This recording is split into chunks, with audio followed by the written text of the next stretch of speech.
Assalamualaikum warahmatullahi wabarakatuh.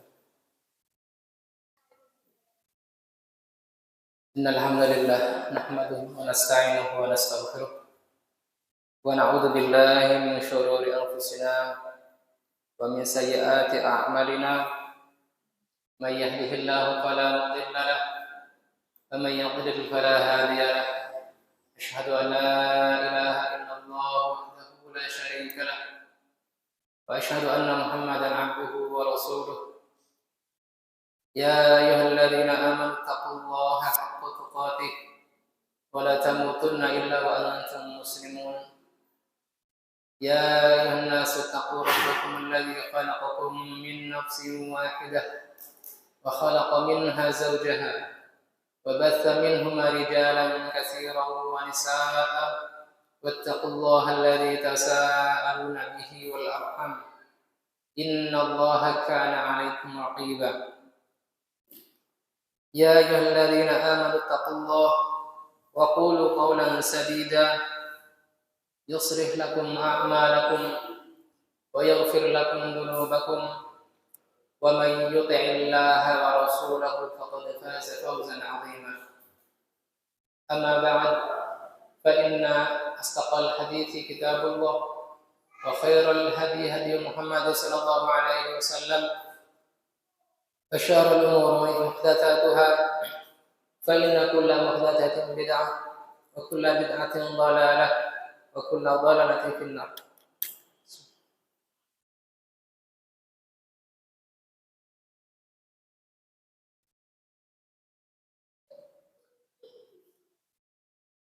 Jamaah Masjid Muhammad Ramadan, ikhwan wal akhwat rahimani wa rahimakumullah. Alhamdulillah, atas izin dan limpahan nikmat dari Allah Subhanahu wa taala semata, kita kembali dipertemukan dalam majelis yang mulia ini, yang mana keuntungan dari majelis ilmu adalah tidak sebagaimana yang diraih oleh orang-orang yang mencari harta. Seberapa pun banyaknya orang yang mencari harta, kelak dia akan tinggalkan ketika dia meninggal dunia. Berbeda halnya dengan para pencari ilmu. Jikapun dia tidak mampu mendakwahkannya kepada orang lain, maka manfaat ilmu dia akan bawa ketika menghadap Allah Subhanahu wa taala. Mungkin kita terlalu menggebu-gebu ketika mengejar dunia, tetapi kita tidak mampu membayangkan bagaimana 100 tahun mendatang. Mungkin rumah yang kita tempati akan berganti-ganti ditempati oleh orang lain.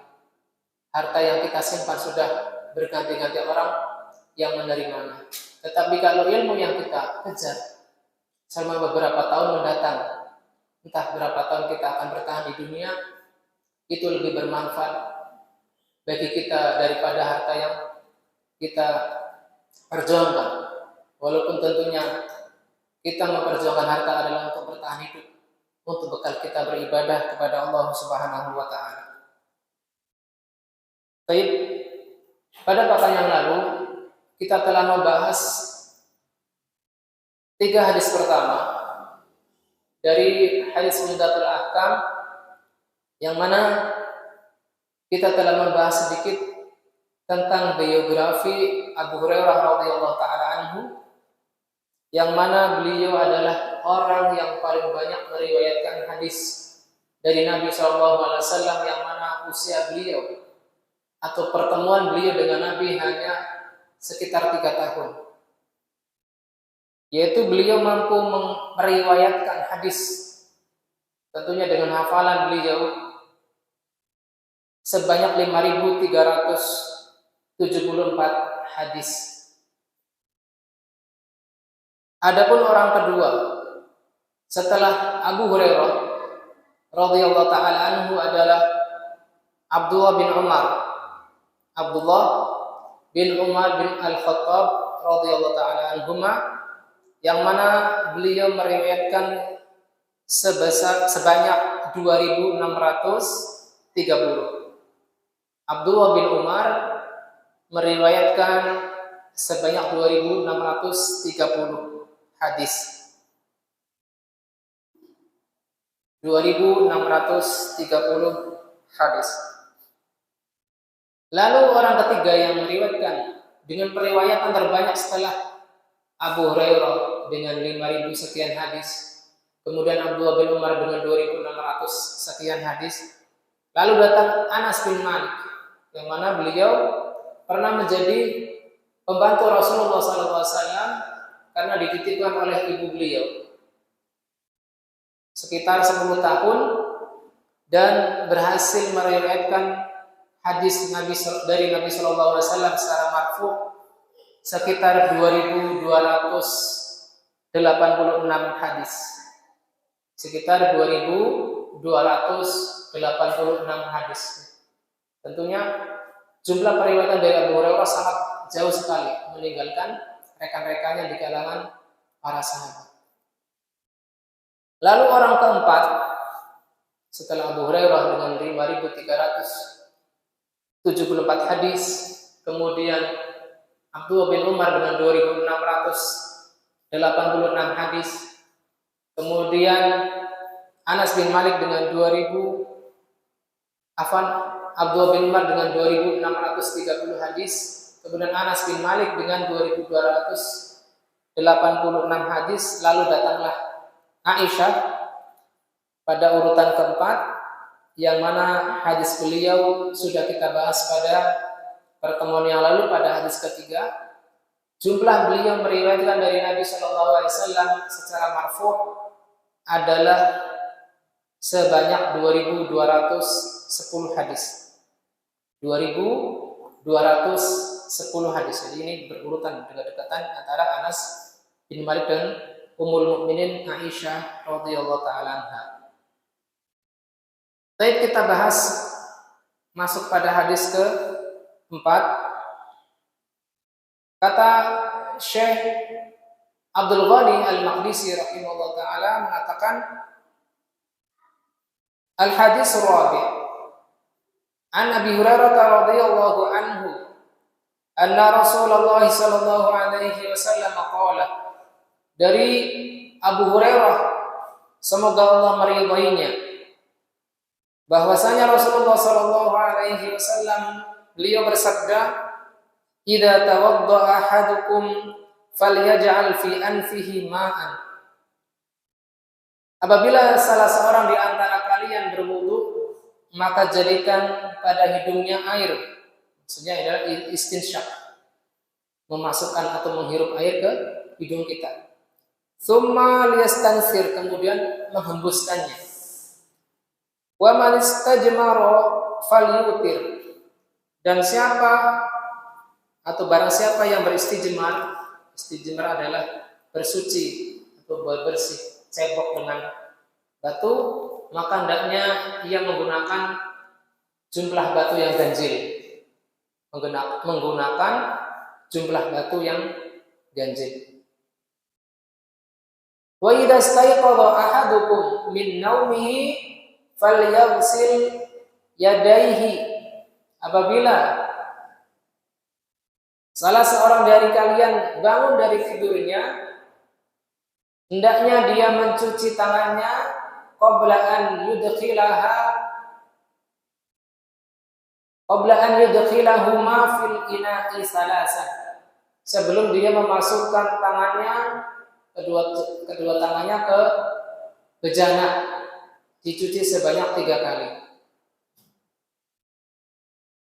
Fa inna ahadakum la yadri aina batat yaduhu, karena salah seorang di antara kalian tidak tahu di mana tangannya itu bermalam.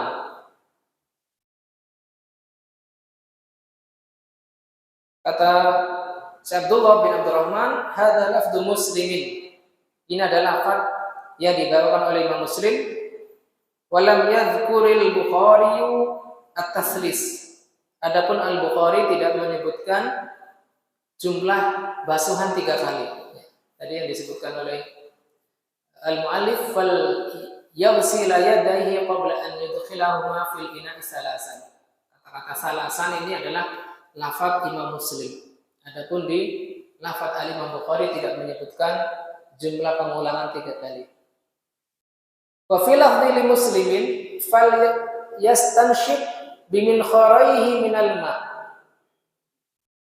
Hendaknya ketika dia bangun ketika dia berwudu, idza tawadda ahadukum falyastanshik bimin khairihi minal ma. Hendaknya dia menghirup pada 2 lubang hidungnya dari air. Wa fil lafdhin man tawaddaa falyastanshik. Barang siapa berwudu hendaknya dia istinsyak. Jadi istinsyak di sini nanti akan saya peragakan. Barangkali belum ada yang tahu, ada yang belum tahu dari antum bagaimana tata cara istinsyak.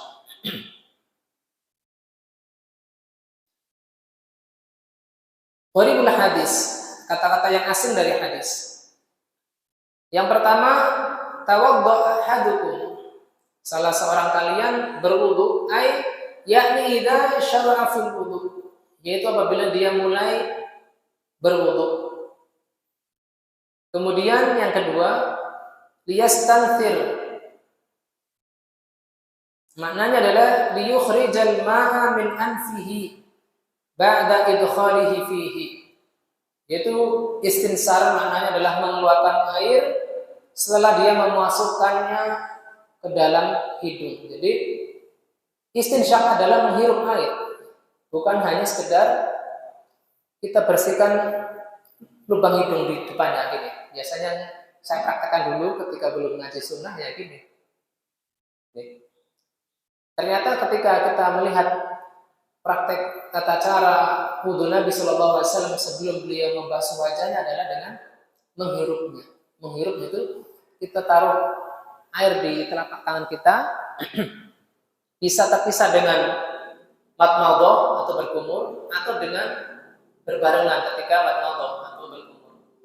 Bila berbarengan berapa kita ini ciduk satu, misalnya kita menciduk ya, bukan dari keran, ciduk dibagi 2 lalu kita masukkan ke hidung kita untuk kumur-kumur dan sisanya kita sedot ke hidung kita. Itu namanya istinsyak, memasukkan air ke hidung dengan cara menghirupnya. Lalu mengeluarkannya dengan menghembuskannya, itu namanya istinsar. Gitu. Dengan dikeluarkan. Biasanya apabila kotor biasanya keluar bersama kotoran dari hidung. Jadi bukan sekedar dibersihkan lubang luar dari hidung kita.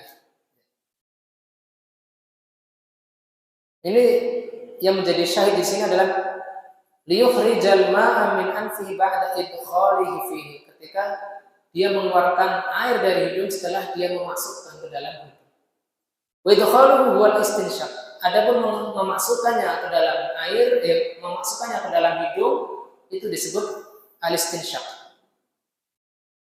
Kemudian istilah ketiga yang dibahas adalah istajmara,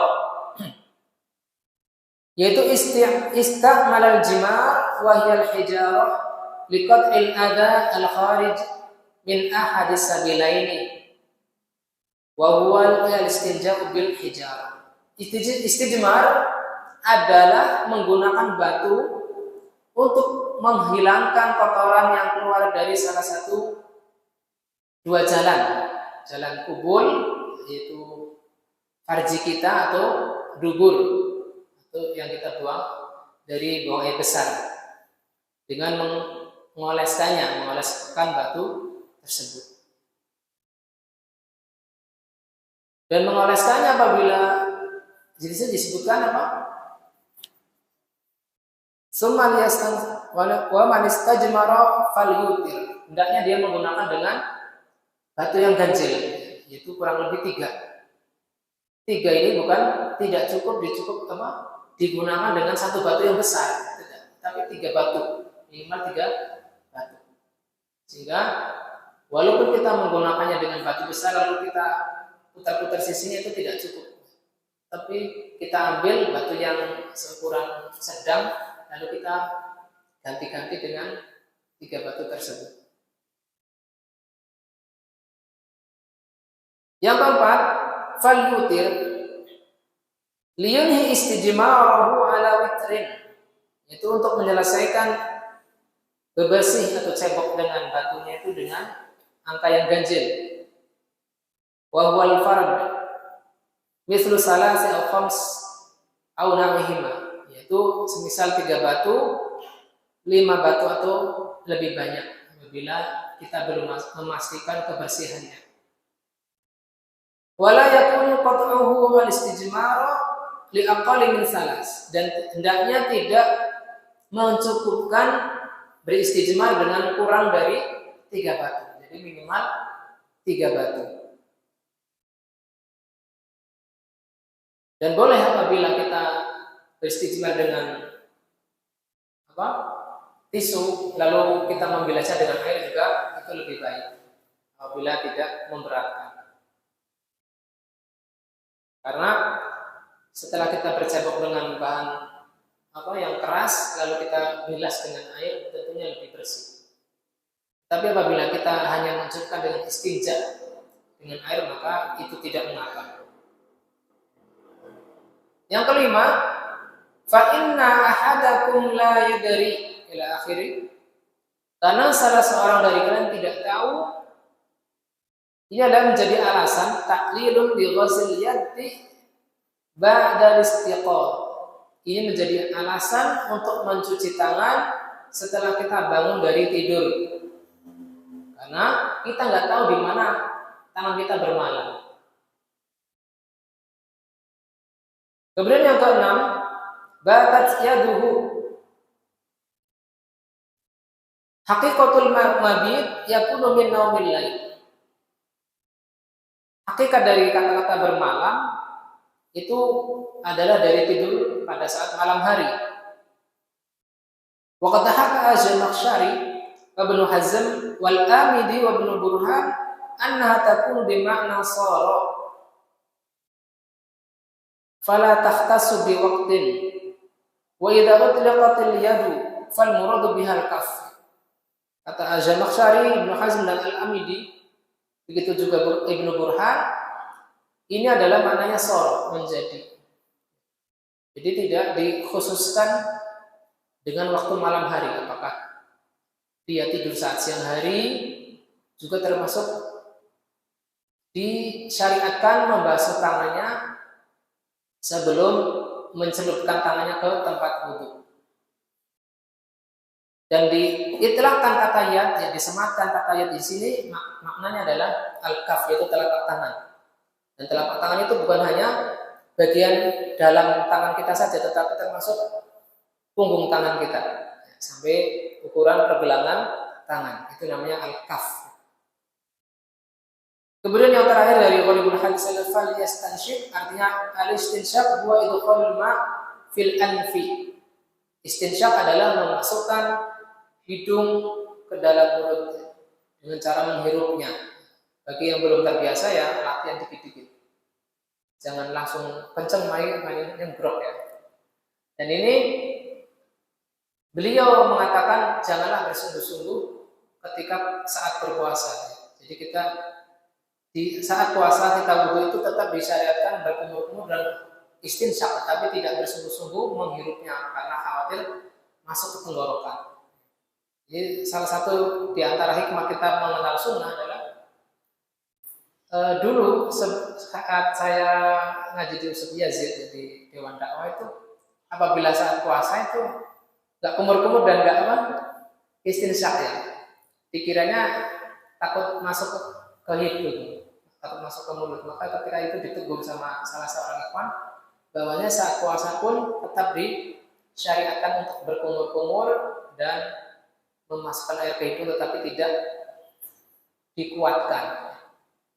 Karena dulu saya hati-hati banget, takut batal ya. Ternyata makfu apa yang kita telan dari sisa air wudhu apabila tidak menyengajanya ya, tentu itu dimaafkan.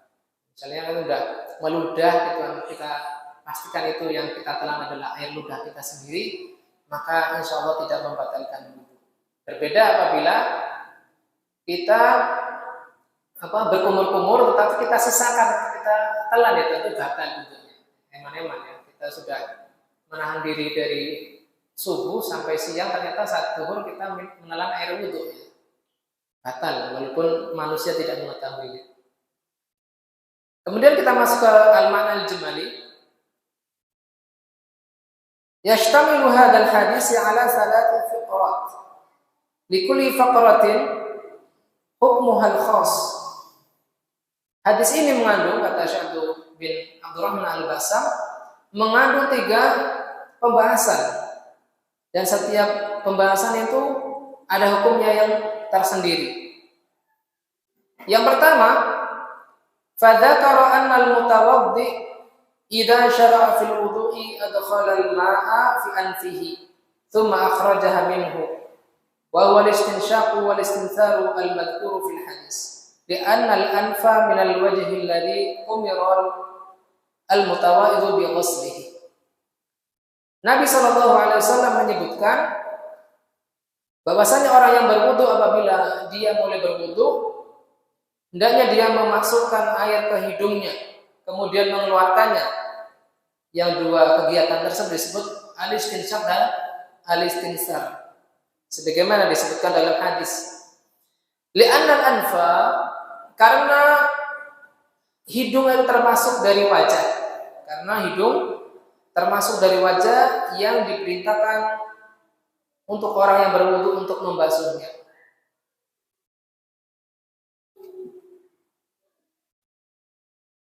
Waqad tadafarat al-ahadits as-sahihah ala mashru'iyyatihi. Waqad tadafarat al-ahadits as-sahihah ala mashru'iyyatihi li'annahu min an-nadhafati wal al-matlubah syar'an. Dan hadis-hadis yang sahih dipenuhi tentang hal ini, tentang disyariatkannya untuk memasukkan air ke hidung dan mengeluarkannya. Karena memasukkan air ke hidung dan mengeluarkannya termasuk dari kebersihan yang dituntut secara syar'i. Ini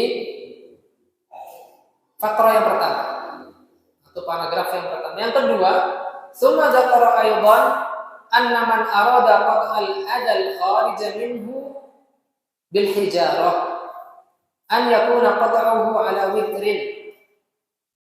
Kemudian beliau, yaitu Nabi SAW, juga menyebutkan barang siapa orang yang ingin memutuskan kotoran yang keluar dari dubur ataupun kubul dan dia menginginkannya dengan istijmar, yaitu bersih dengan batu, hendaknya dia menggunakan angka yang ganjil dan paling sedikitnya adalah 3.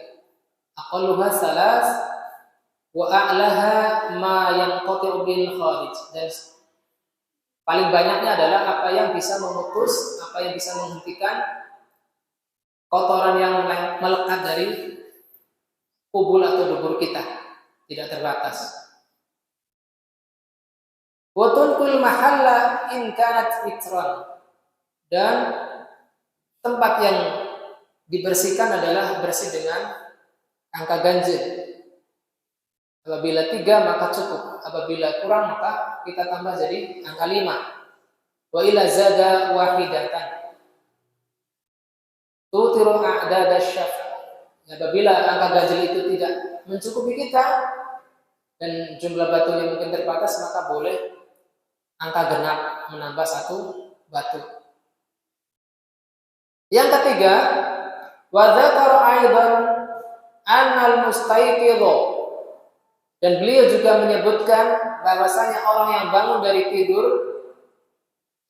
min naumil laili la yadkhilu kaffahu fil ina, bahwasanya orang yang habis bangun dari tidur malam hari dia tidak boleh memasukkan tangannya ke bejana. Dimasukkan ke dalam bejana ini adalah kolah. Apabila kita punya kolah, maka kita tidak boleh mencelupkan tangan kita ke dalam kolah tersebut atau ember. Tetapi kalau sekedar mau mengambil gayung ya karena mau tidak mau gayungnya kecelup dalam kolah ya nggak apa-apa, dikit saja. Bukan menyengaja untuk mencelupkan tangan kita ke dalam air tersebut. Jadi ini anak-anak biasanya tidak mengerti. Sudah kita nasihati berkali-kali tetap saja. Malah belum dicuci tangan kita, malah mereka belum mencuci tangan mereka sudah main-main air cok-cok gitu. Karena mereka belum memayis mungkin. Jadi apabila kita mau berwudu dan wudunya adalah dengan menciduk dengan kaf kita, dengan telapak tangan kita adalah pertama kali kita mencucinya, diguyurkan. Kita ambil gayung lalu kita guyur sebanyak 3 kali sampai batas telapak tangan.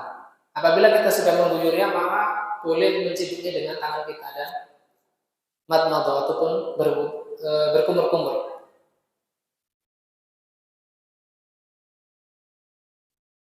Aw yamassa biha syai'an rutban, atau dia tidak boleh menyentuh dengan tangannya sesuatu yang basah.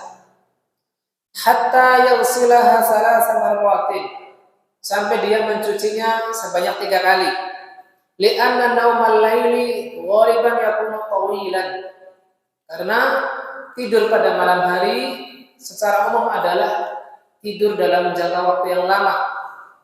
Wa yaduhu tatishu fi jismihi. Apa ini tatishu? Ya mungkin aktivitas yang kotor ya, mungkin menggaruk-garuk pantat kita atau masuk ke area farji dan seterusnya, sehingga di situ rawan menyebarkan kuman pada tangan kita. Fala'allaha tasibu ba'dul mustaqdarat wa huwa la ya'lam, sehingga dikhawatirkan ketika dia tidak menyadari di mana tangannya bermalam, khawatir tangannya itu terkena sebagian hal-hal yang kotor ya, misalnya air kencing, kemudian kotoran yang lain, sedangkan dia tidak tahu. Fa syuri'a lahu ghusluha lin nadhafatil masyru'ah, maka dia disyariatkan untuk mencucinya agar bersih secara syar'i. Kemudian kita masuk pada pembahasan yang ketiga dari hadis keempat ini, yaitu Syabdullah bin Abdurrahman Al-Basam menyebutkan ikhtilaful ulama, perbedaan ulama. Ikhtilaful ulama fi an-naum alladhi yushra'u ba'dahu ghuslul yad. Para ulama berselisih pendapat pada kategori naum, kategori tidur yang disyariatkan setelah bangun itu untuk mencuci tangan. Fadhahaba Syafi'i wal jumhur ila annahu ba'da kulli naum min lailan aw naharin li'umumi qawlihi min naumihi. Asy-Syafi'i dan jumhur ulama berpendapat bahwasanya tidur di sini adalah setiap tidur, annahu ba'da kulli naum. Apakah tidur pada saat malam hari atau siang hari? Berdasarkan keumuman sabda beliau sallallahu alaihi wasallam, min naumihi. Wa idza stayqadha ahadukum min naumihi. Di sini lafadznya umum, tidak disebutkan apakah siang atau malam.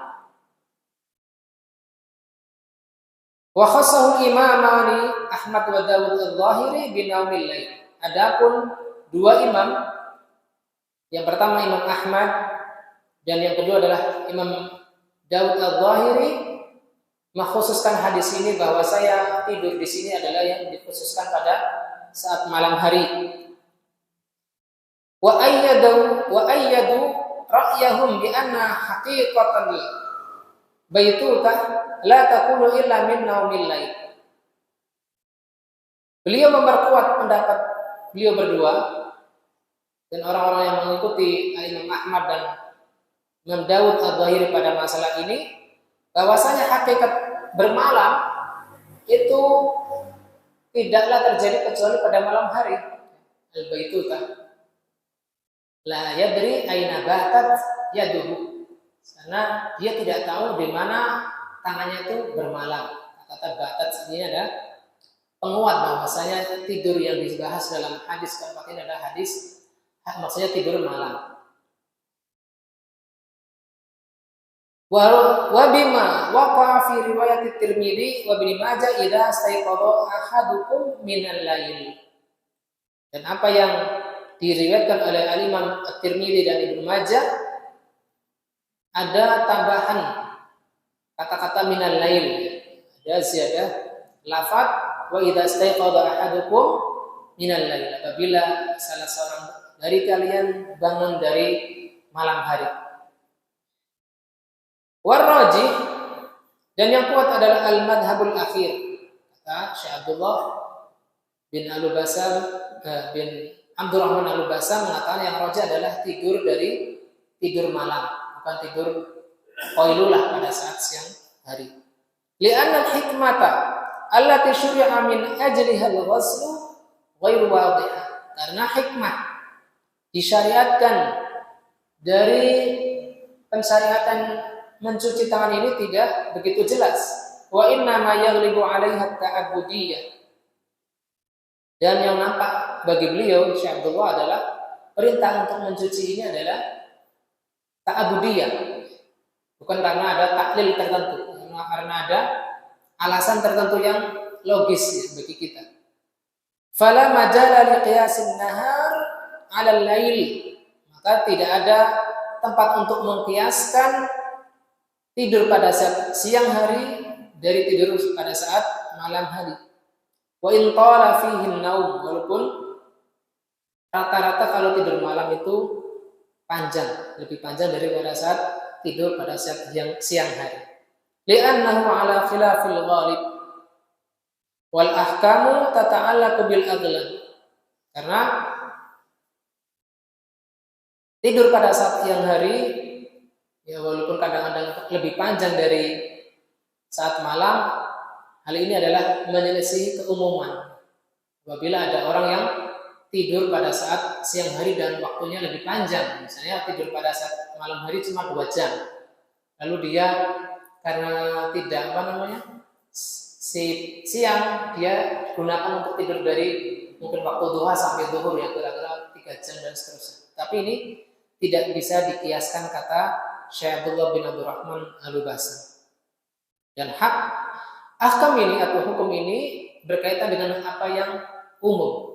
Itu bahwasanya rata-rata tidur pada saat malam hari itu rata-rata lebih panjang daripada tidur pada saat siang hari. Wa dhahirul ahadits at-takhsis. Dan zahirnya hadis ini adalah pengkhususan, yaitu pengkhususan tidur pada saat malam hari dan tidak berlaku pencucian tangan dari tidur saat siang hari. Walaupun untuk kehati-hatian kita tentunya apabila kita saat bangun tidur dari saat siang hari tentunya disukai untuk mencuci tangan terlebih dahulu. Apakah mau mengambil makanan, apakah mau wudu dan lain sebagainya. Tsumma ikhtalafu aydan hal ghusluha wajibun aw mustahab. Kemudian mereka juga berikhtilaf atau berselisih pendapat apakah mencucinya itu wajib ataukah hanya mustahab atau sunnah. Fa hadza bal jumhuru ila istihbab wa huwa riwayatul Ahmad ikhtaraha al-Khiraqi wal Muwaffaq wal Majdi. Bahwasanya jumhur ulama berpendapat bahwasanya mencucinya hanya sebatas mustahab, sunnah, enggak wajib. Dan ini adalah riwayat Ahmad dan dipilih oleh Al-Khiraqi dan Al-Muwaffaq itu Ibnu Qudamah dan Al-Majd. Al-Majd di sini adalah kakaknya Ibnu Taimiyah rahimahullah taala, pengarang kitab Al-Muntaqa.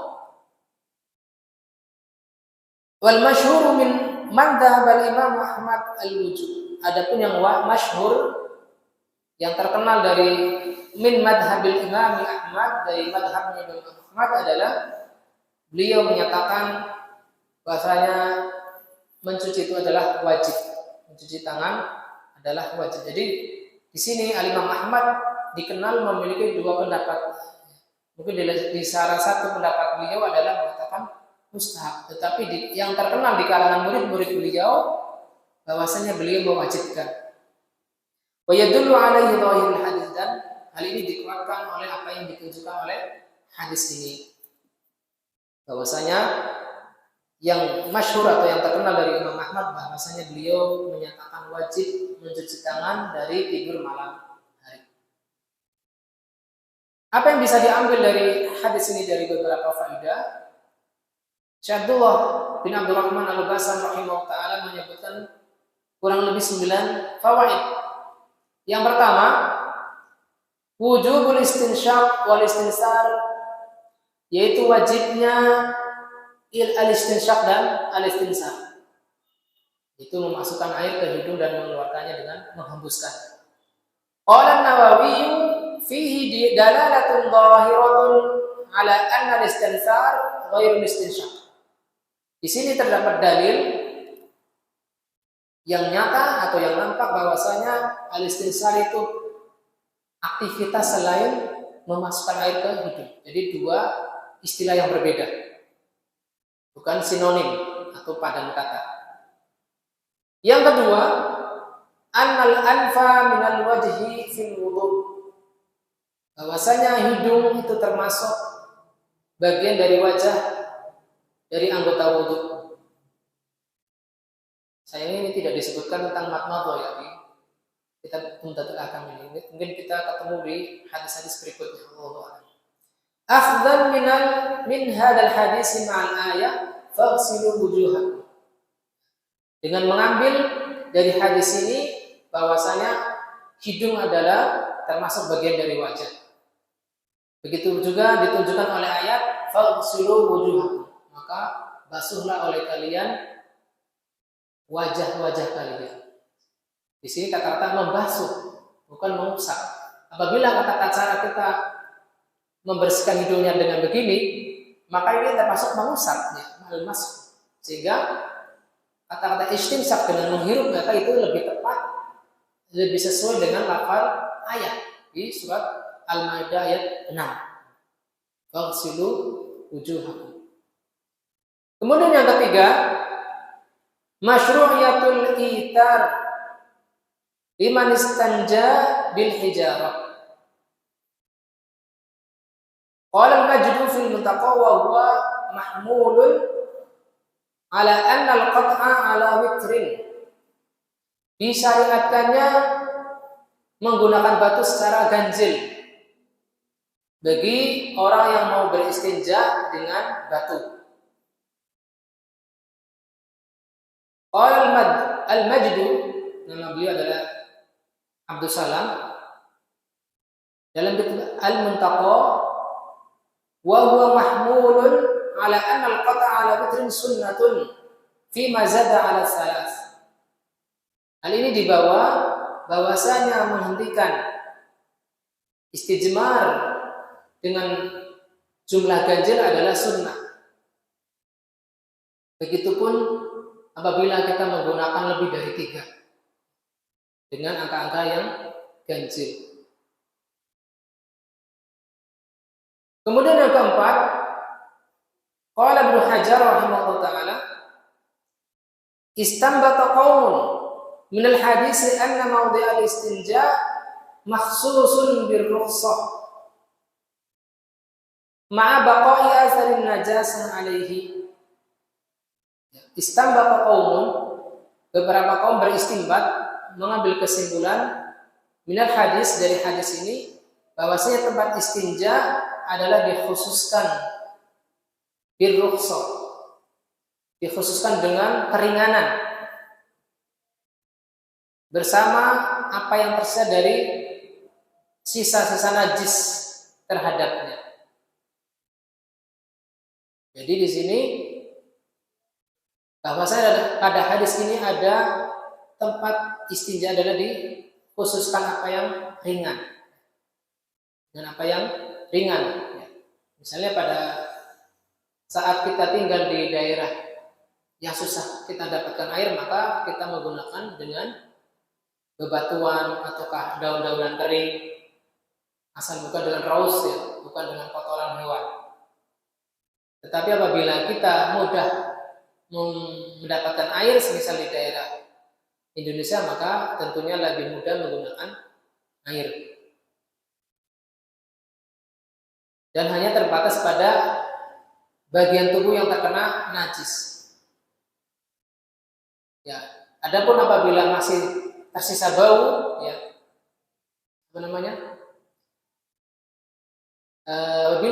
masih tersisa dari bau dari najis itu adalah dimaafkan, walaupun ainun najasahnya sudah hilang. Biasanya kan kalau pakai batu biasanya kan nggak bersih banget, masih ada bau dikit ya kan, itu dimaafkan. Yang penting ainun najasahnya, bukan asar najasahnya adalah ainun najasahnya sudah hilang. Walaupun asarnya, misalnya aromanya kurang nyaman, maka tidak menjadikan untuk kita batal. Ini sebagaimana yang dulu pernah saya ikuti pembahasannya dari Sahih Fiqh Sunnah bersama Ustaz Abu Rosi. Bahasanya, walaupun ada asar najasa yang masih tersisa karena memang memakai batu, maka dimaafkan. Berbeda ketika kita menggunakan air. Sudah Isya? Kita tutup dulu majelis ini. Kita insyaallah lanjutkan setelah Isya biidznillah taala. Hadza wa sallallahu ala nabiyina Muhammadin wa ala alihi wasallam. Wa akhiru da'wana alhamdulillahirabbil alamin. Assalamualaikum warahmatullahi wabarakatuh.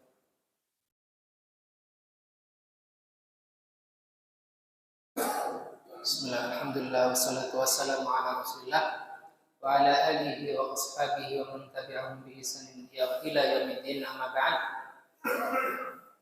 Jamaah Masjid Muhammad Ramadan, ikhwan wa akhwat, a'azani Allah wa iyyakum. Kita lanjutkan pembahasan fawaid dari hadis keempat. Pada poin kelima dikatakan oleh Syekh Abdullah bin Abdurrahman Al-Basri rahimahullah taala, masyru'iyatu ghusl yadi min naumil lail. Disyariatkan mencuci tangan dari tidur pada saat malam hari. Wa taqaddama al-khilafu fi takhsisil lail. Maksudnya telah berlalu pembahasan khilaf dari pengkhususan tidur pada saat malam hari. Wal khilafu fi wujubil ghusli aw istihbabihi, dan juga dibahas juga perbedaan pendapat apakah mencuci itu wajib ataukah hanya mustahab. Dan tentunya yang dikuatkan oleh Syekh Abdullah itu beliau lebih cenderung menyatakan wajibnya, karena beliau menyebutkan pendapat kedua dan katanya sesuai dengan zahir hadis ini. Kemudian yang keenam adalah wujubul wudhu'i minan naum. Wujubul wudhu'i minan naum. Wajibnya berwudu dari tidur. Dan ini mafhumnya bahwasanya an-naum min nawaqidil wudhu. Ini tidak disebutkan dalam buku ini. Ini keluar dari istinbat saya sendiri. Bahwasanya an-naum min au naqidu min nawaqidil wudhu. Bahwasanya tidur adalah satu pembatal di antara pembatal wudhu. Karena disyariatkan wajibnya wudhu dari tidur. Tentunya tidur yang dimaksud di sini adalah tidur yang sangat lelap, sehingga hilanglah kesadaran seseorang. Namun apabila dia tidur dan masih mendengar orang yang memanggilnya, maka itu tidak sampai membatalkan wudhu. Karena sebagaimana diriwayatkan beberapa sahabat Nabi duduk terkantuk-kantuk menunggu Nabi SAW mengimami salat Isya, dan mereka langsung mendatangi saf salat dan tanpa mengambil wudhu kembali. Ini maksudnya adalah mereka tidur tetapi tidurnya tidak sampai lelap. Yaitu dengan berusaha menggabungkan hadis yang secara sekilas itu bertentangan pada masalah ini. Kemudian yang ketujuh, an-nahyu an idkhali hal ina'a qabla ghusliha. Larangan dari memasukkan tangan ke dalam bejana, masuk ke dalam ember yang berisi air, kolah dan lain sebagainya sebelum dicuci. Wa huwa imma litahrim au lil karahiyah. Larangan di sini apakah ada kalanya untuk pengharaman ataukah hanya makruh? Alal khilafi fi wujubil ghusli aw istihbabihi. Apabila ada orang yang mengambil pendapat bahwasanya mencuci ini adalah wajib, maka maknanya adalah memasukkan tangan ke air sebelum dicuci adalah haram. Tetapi apabila dia mengambil pendapat bahwasanya mencuci hanya sekedar istihbab, sunnah saja, mandub, maka kesimpulannya bahwasanya memasukkan air ke bejana hanya makruh. Kemudian yang kedelapan, al-zahir min taqlili masyru'iyyati ghusliha an-nadhafah. Yang nampak dari alasan disyariatkannya mencuci tangan ini adalah kebersihan. Min taqlili masyru'iyyati ghusliha an-nadhafatu. Yang nampak dari alasan disyariatkannya mencuci tangan adalah an-nadhafah atau kebersihan. Walakinil hukmu lil ghalib fa yushra'u ghusluha walau hafidhaha bi kaisin wa nahwi dzalik. Akan tetapi hukum ini berlaku sebagaimana apa yang nampak. Maka tangan tetap disyariatkan untuk dicuci walaupun orang yang tidur itu membungkus tangan tersebut dengan plastik. Ya.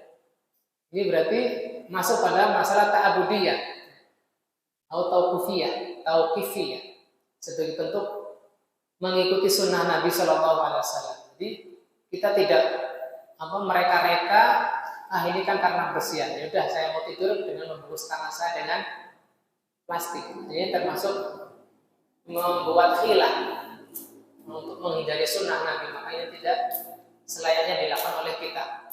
Ya, mungkin karena ada faktor lain yang berkaitan masih dengan nadhafah, kebersihan, yaitu bahwasanya tangan kita mengeluarkan enzim tertentu yang memudahkan sesuatu busuk karena kita pegang dengan tangan kita. Ini terbukti memang makanan yang tidak disentuh oleh tangan tidak cepat basi. Adapun yang sudah diaduk pakai tangan tanpa kis dengan plastik, maka lebih cepat basi. Kemudian yang ke-9, qauluhu wa idza stayqadha, dan sabda beliau sallallahu alaihi wasallam apabila bangun dari tidur, zahiruhu annahu hadisun wahid kama fil Bukhari. Yang zahir, yang nampak dari hadis ini adalah satu hadis sebagaimana terdapat dalam riwayat Al-Bukhari. Faqad ja'alahuma hadisan wahidan ittihadi sanadihima. Dan beliau rahimahullah Al-Bukhari menjadikan dua hadis ini menjadi satu hadis karena kesatuan sanadnya. Walakinnahuma fil Muwatta, akan tetapi apa yang kita dapati dari kitab Al-Muwatta kala Imam Malik wa inda Muslimin hadisan, dan apa yang kita dapat dari riwayat Imam Muslim itu adalah dua hadis. Masih kita mau nambah satu hadis lagi atau cukupkan? Ya, satu lagi ya. Kemudian al-hadisul khamis, hadis yang kelima. Qala rahimahullah ta'ala an Abi Hurairah radhiyallahu ta'ala anhu. Syekh Abdul Ghani Al-Maqdisi rahimahullah ta'ala kemudian melanjutkan dari Abu Hurairah, semoga Allah meridainya, anna Rasulullah sallallahu alaihi wasallam qala, bahwasanya Rasulullah sallallahu alaihi wasallam bersabda, la yabulanna ahadukum fil ma'id da'imi alladhi la yajri thumma yaghtasilu minhu. Sekali-kali janganlah salah seorang dari kalian kencing fil ma'id da'im, pada air yang terdiam, tidak mengalir. Ilyas, turun, jangan duduk di depannya. Alladzi la yajri, yang tidak mengalir. thumma yaghtasilu minhu. Lalu setelah ia kencingi air yang terdiam tersebut, dia mandi dari air tersebut. Apakah dia ciduk ataukah nyebur? Hadis ini diriwayatkan oleh Imam Bukhari nomor 2391 dan Imam Muslim 2282. Wali muslimin, dan pada riwayat Muslim disebutkan la yaghtasil ahadukum fil ma'id da'im wa huwa junubun. Janganlah salah seorang kalian mandi dari air yang tergenang atau air yang diam sedangkan dia dalam keadaan junub. Kita lanjutkan daripada warimul hadis. Kata la yabulanna, la di sini adalah la nahiyah yang bersifat larangan. Wal fi'lu majzumul mahalli biha, dan fi'ilnya menjadi majzum, namun karena ditambah dengan adanya nun taukid maka tidak nampak. Jadi la yabulanna, harusnya la yabul. Wa hurika bil fathi, dan diberi harakat dengan fathah litisalihi bi nunin taukid as-saqilah, karena bersambungan dengan nun taukid yang bertasydid. Adapun apabila tidak disambung maka la yabul ahadukum fil ma'iddah. Di situ harusnya dijazmkan atau disukunkan karena lamnya ini adalah lam nahiyah yang bersifat larangan, bukan lam nafiyah. Kemudian yang kedua, alladzi la yajri tafsir da'im. Jadi di sini air yang tidak mengalir adalah penjelasan dari kata-kata ad-da'im yang terdiam, yang tergenang. Wa huwa mustaqarru fi makanihi kal ghudran fil bariyah. Ya, jadi di sini airnya itu diam pada satu tempat, semisal ghudran. Ya, semisal ghudran, saya terlupa dari kata-kata ghudran. Awil mawarid, ya, semisal kolam. Ya. Kemudian yang ketiga, tsumma yaghtasil minhu. Larangannya tuh ditambah ketika dia tidak boleh kencing dan apalagi mandi dari air yang sudah dia kencingi pada air tergenang tersebut. Bi raf'il fi'li 'ala al-masyhur, dengan merafa'kan fi'ilnya, tsumma yaghtasilu, pun yaghtasila atau yaghtasil dengan menyukunkan lamnya. Menurut pendapat yang terkenal, wal jumlatu khabarun wal mubtada taqdiru huwa yaghtasilu minhu. Jadi di situ adalah pembahasannya, jadi al jumlah adalah khabar dan mubtada'nya. Adapun takdir dari al mubtada'nya adalah huwa yaghtasil. Di situ kata-kata dhamir huwa. Wa jumlatul mubtada wal khabar mahalluha al jazm atfan ala la yabulanna. Di sini menepati ataf dari kata-kata sebelumnya, yaitu la yabulanna ahdukum. Tsumma yaghtasilu minhu. Tsumma yaghtasilu adalah ataf dari kata-kata sebelumnya, yaitu la yabulanna ahdukum. Kemudian yang keempat, la yaghtasilu majzumun lafdhan bila minahiyah. Itu adalah pada lafaz Muslim, ya, la yaghtasil ahadukum fil ma'id da'im wa huwa junubun. Dia juga dijazmkan karena kata-kata lam di situ lam nahiyah, bukan lam nafiyah. Kemudian yang kelima, wa huwa junubun al jumlatu fi mawdi'i nasbin 'ala al-hal. Di sini wahwa junubun adalah dia nasab karena posisinya sebagai hal, yaitu sedangkan dia dalam keadaan junub, gitu. Arti dari kata-kata hal yang kita bahas di sini. Kemudian kita masuk pada pembahasan makna ijmali. Nahan Nabi sallallahu alaihi wasallam abil bauli fil ma'id da'im alladzi la yajri kal khizanati was sahari. Nabi SAW melarang dari kencing pada air yang tergenang, yang tidak mengalir. Apakah air itu di kolam ataukah di tempat-tempat lain yang sifatnya tidak mengalir? Apakah di kolam yang lebar ataukah yang kecil? Allati yastasqa minha an-nasu li'alla yulawwisuha 'alaihim wa yakrahuha. Ya. Yang masyarakat mengambil air tersebut untuk minum.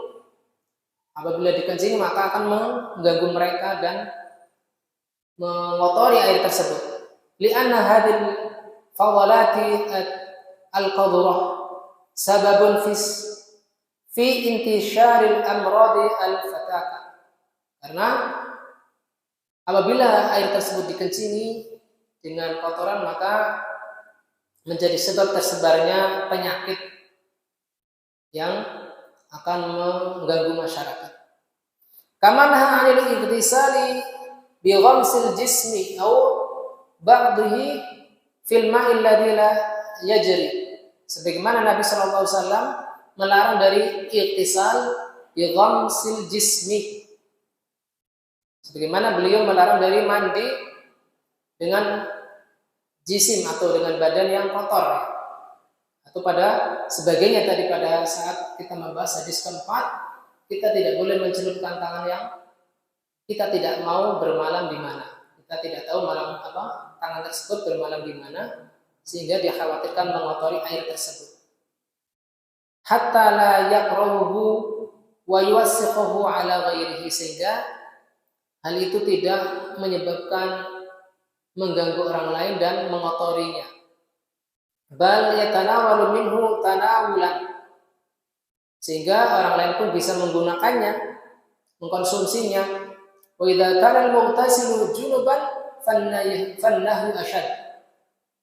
Dan apabila orang yang tadi kencing di air tergenang lalu mandi mungkin nyemplung ya bahasa kita nyemplung, itu dalam keadaan junub, maka larangannya lebih besar.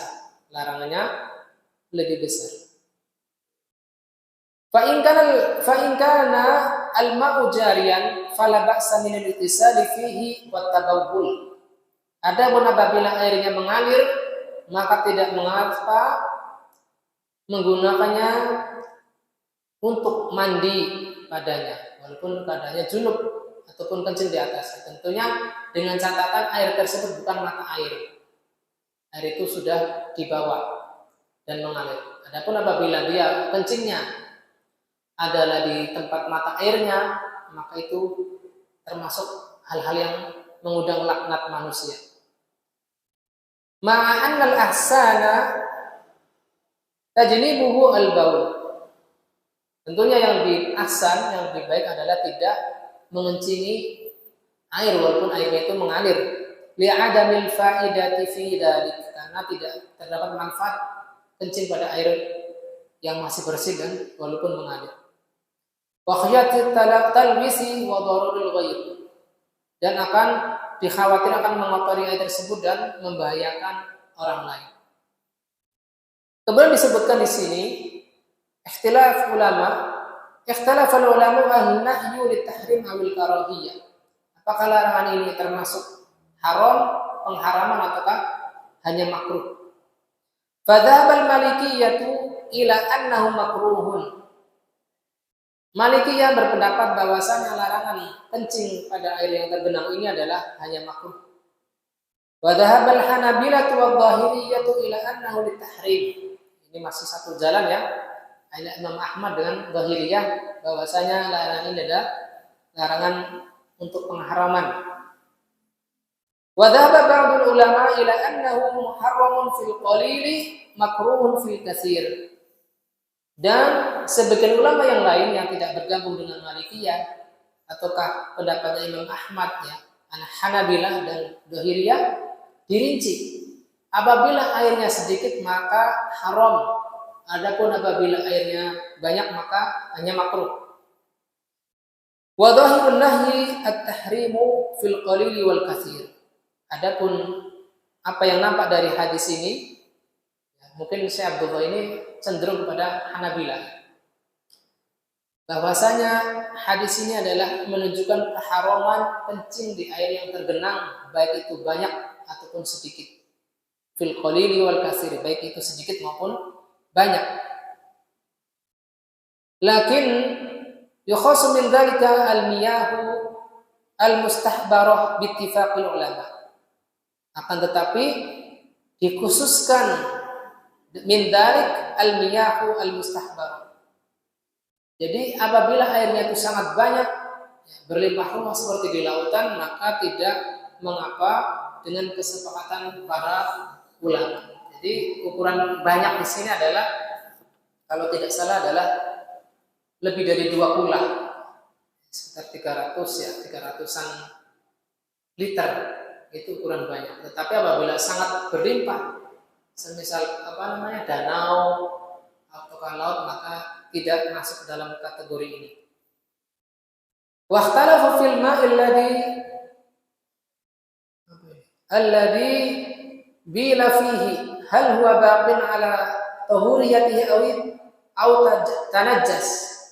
Dan mereka berselisih pendapat apakah air yang dikencingi di dalamnya itukah huwa baqin ala tahuriyatihi, apakah dia tetap dalam kesuciannya ataukah sudah ternajisi karena sudah dikencingi.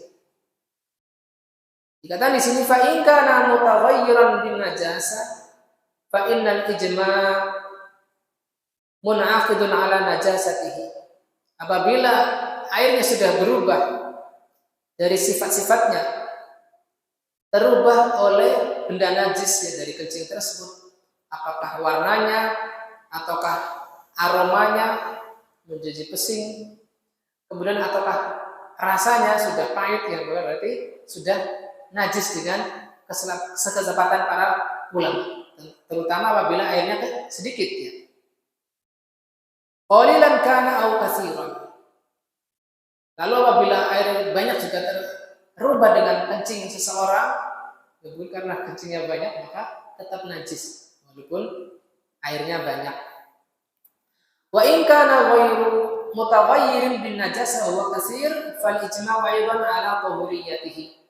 Apabila airnya itu tidak berubah dengan najis, dengan catatan air itu ada banyak, maka ijma' atau kesepakatan para ulama bahwasanya air tersebut masih suci. Wa in kana qalilan ghairu mutaghayyir bin najasa fa Abu Hurairah Ibnu Abbas wal Hasan al-Basri wal Bukhari addat ahadits raddan ala man qala innahu najas. Adapun apabila sedikit namun tidak berubah karena najis, maka Abu Hurairah, Ibnu Abbas, Al Hasan al-Basri dan Ibnu Musayyib, banyak sekali ini, Isa al-Thawri, Dawud al-Zahiri, Malik al-Bukhari, ila adami tanajjusihi. Apabila airnya sedikit tetapi tidak terubah oleh air kencing seseorang, maka tetap suci. Tapi ini keadaannya tentu jarang ya. Airnya sedikit, dikencingi tidak berubah, jarang.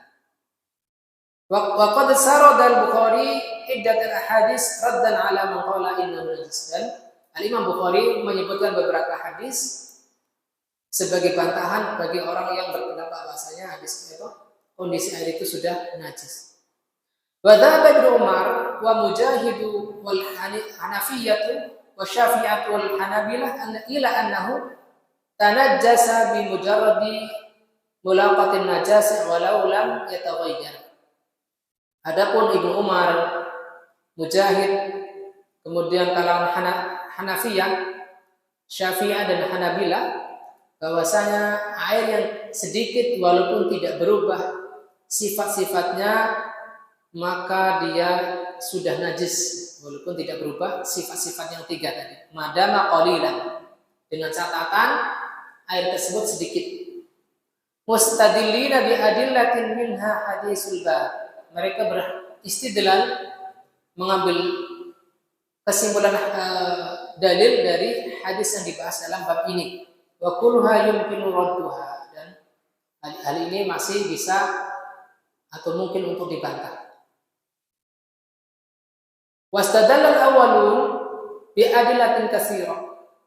Pendapat yang mengatakan bahwasanya airnya tidak najis, mereka berpendapat dengan hadis yang banyak, dengan dalil yang banyak. Di antaranya ma rawahu Abu Dawud wa Tirmidzi wa hasanahu, yaitu apa yang diriwayatkan oleh Imam Abu Dawud, salah satu dari ashabus sunan, dan Tirmidzi, dan beliau menghasankannya, al-ma'u tahurun la yunajjisuhu syai'un.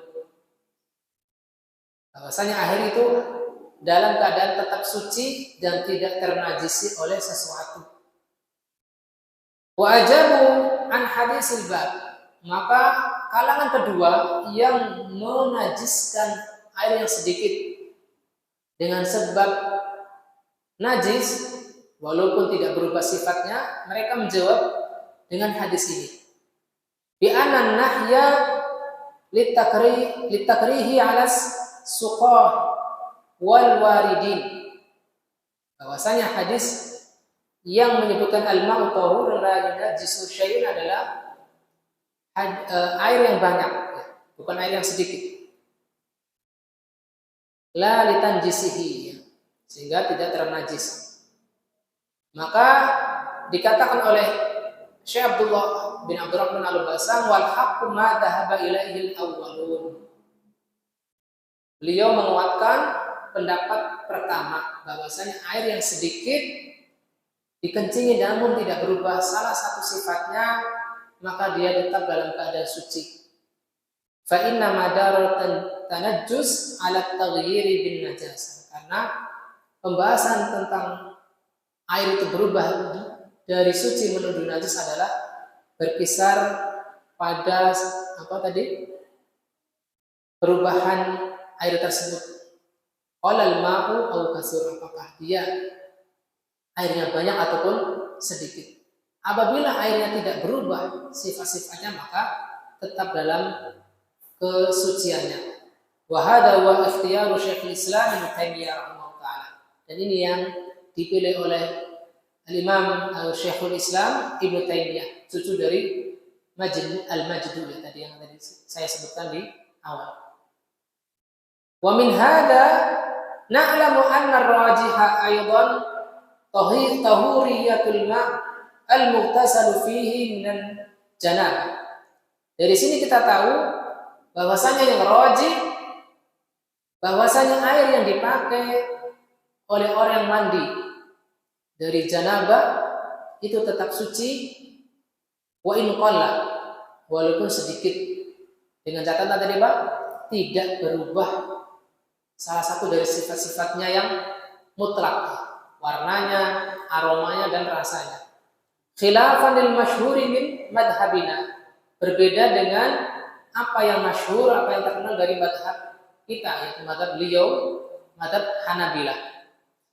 Wa madhab Syafi'i, dan berbeda dengan madhabnya Syafi'i, min annal ightisala yaslubuhu sifatut tahuriyah, bahwasanya air yang dipakai bekas untuk mandi itu membuat sifat-sifat tahuriyah itu berubah. Madama qalilan, selama airnya yang dipakai itu adalah sedikit. Apa yang kita bisa ambil dari hadis kelima ini? Yang pertama adalah an-nahyu 'anil bauli fil ma'id alladhi la yajri wa tahrimuhu. Larangan dari kencing pada air yang tergenang, yang tidak mengalir, dan pengharaman atas larangan tersebut. Saya singkat saja kalau sudah hampir jam 8. Yang kedua, an-nahyu 'anil ihtisali fil ma'id da'im bil inghimasi fihi la siyamal junub. Larangan dari mandi pada air tergenang dengan menceburkan diri ke dalamnya.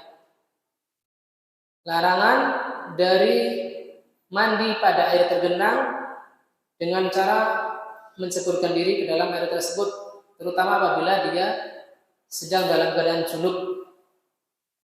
Walau lam yabul fihi kama fi riwayat Muslim, walaupun dia tidak kencing, walaupun dia tidak mengencingi air yang tergenang tersebut. Yang ketiga, jawazu dzalika fil ma'il jari wal ahsanu ijtinabuhu. Boleh mandi dengan ingrimas, menyemplungkan diri ke dalam air yang mengalir, walaupun tentu yang lebih ahsan, yang lebih baik adalah tidak mandi dengan menceburkan diri pada air yang mengalir. Kita tetap menciduknya. Yang keempat, an-nahyu an kulli syai'in min sya'nihi al-adha wal i'tida. Larangan dari segala sesuatu yang isinya ada gangguan terhadap orang lain. Yang isinya ada gangguan terhadap orang lain, sebagaimana hikmah larangan Nabi Shallallahu Alaihi Wasallam agar kita tidak mengencingi air yang terdiam atau yang tidak mengalir.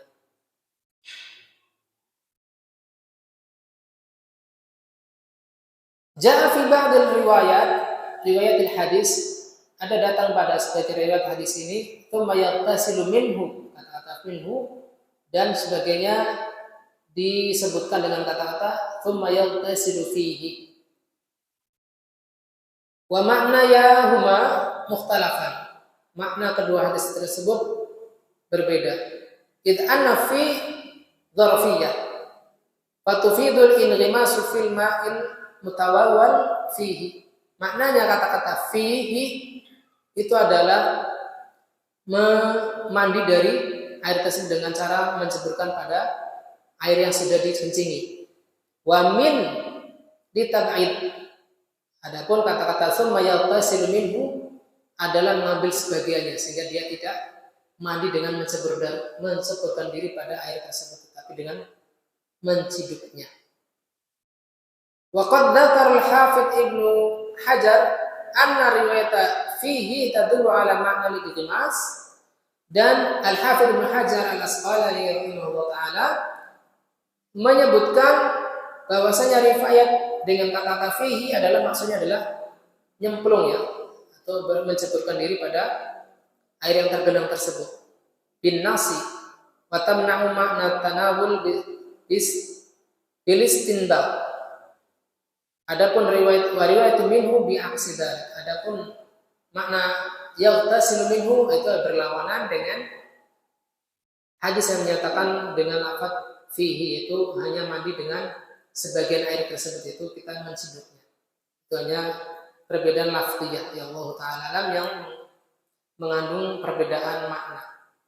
Mungkin ini saja yang bisa kita bawakan malam ini. Ya, kurang lebihnya mohon maaf. Kita mungkin tutup dengan doa kafaratul majelis. Subhanakallahumma wa bihamdik asyhadu an la ilaha illa anta astaghfiruka wa atubu ilaik. Demikian nanti malam Kamis insyaallah bertukar dengan Ustaz Abu Umair.